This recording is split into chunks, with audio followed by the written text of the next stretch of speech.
Meanwhile, Australia plans to send a surveillance aircraft to Germany to help monitor the flow of humanitarian and military supplies to Ukraine. Deveh Suarez reports. The E-7A Wedgetail, one of Australia's most sophisticated early warning and airborne platforms, will be stationed in Germany for 6 months. As many as 100 crew and support personnel will accompany the aircraft for half a year. The deployment of the aircraft will ensure that the vital humanitarian and military supplies provided by the international community to Ukraine are protected. The E-7A Wedgetail provides Australia with one of the most advanced airspace battle management capabilities in the world, with the ability to coordinate a joint air, sea, and land battle in real time. The aircraft was modified to combine long-range surveillance radar, secondary radar, and tactical voice and data communication system to provide airborne early warning and control.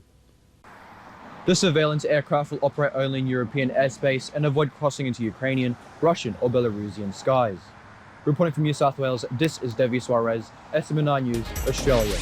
Germany will be sending troops to Australia to take part in joint drills together with thousands of military personnel from at least a dozen nations. Jillian Lebuit for the details. Some 30,000 service members from 12 other nations, including Germany, will travel to Australia to participate in joint drills focusing on the Indo-Pacific amid rising tensions with China in the region. Up to 240 German soldiers will take part in the Talisman Sabre exercise in Australia. The joint drills will take place from July 22nd to August 4th. This is the first time German troops will participate in the exercise. Talisman Sabre is held every 2 years and is by far the largest drill between Australia and the US. For 2 weeks, the Germans will train in jungle warfare and landing operations alongside soldiers from Indonesia, Japan, South Korea, France, and Britain, among others. Germany's army chief said the Western European country now had to look beyond Europe to respond to modern-day security challenges. When asked if the deployment of German troops to Australia aims to send a message to China, the German army chief made it clear the move does not aim to antagonize anybody. Just like Australia, China is Germany's most important trading partner, while 40% of Europe's foreign trade flows through the South China Sea, a strategic waterway that is now at the heart of territorial disputes in the Indo-Pacific.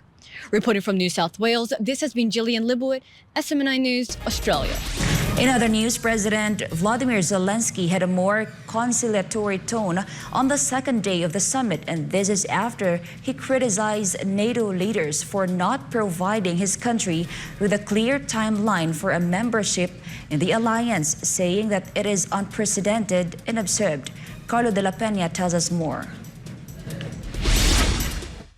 Zelensky has accused NATO of not showing enough respect for its unwillingness for the immediate membership for Ukraine.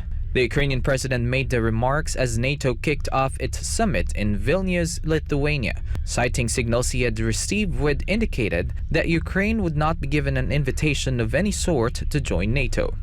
In a statement on social media, Zelensky said, and quote, "We value our allies, we value our shared security, and we always appreciate an open conversation.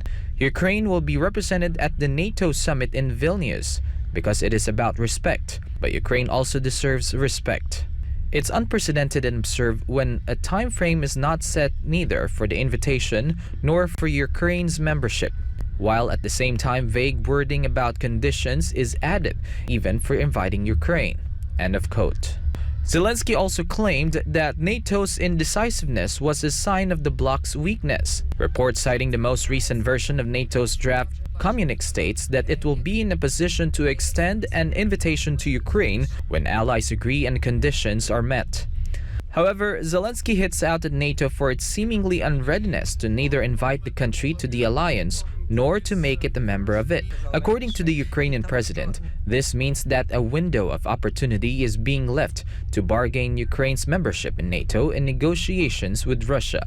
The Ukrainian president's remarks did not go unnoticed by NATO, with a political report citing an unnamed senior diplomat from Central Europe saying that Zelensky was going too far and that such remarks is not a thoughtful and fair approach from him.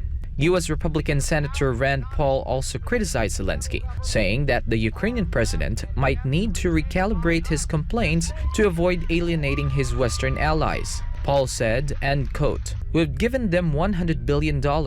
and he has the audacity to be brazen as to tell us we'd better speed it up. I'd say that's audacious. I'd say it's brazen, and that's not very grateful for the $100 billion that we've given him so far. End of quote.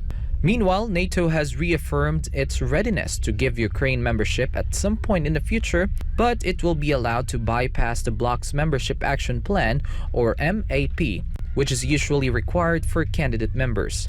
NATO's statement read, end quote, "We reaffirm the commitment we made at the 2008 summit in Bucharest that Ukraine will become a member of NATO.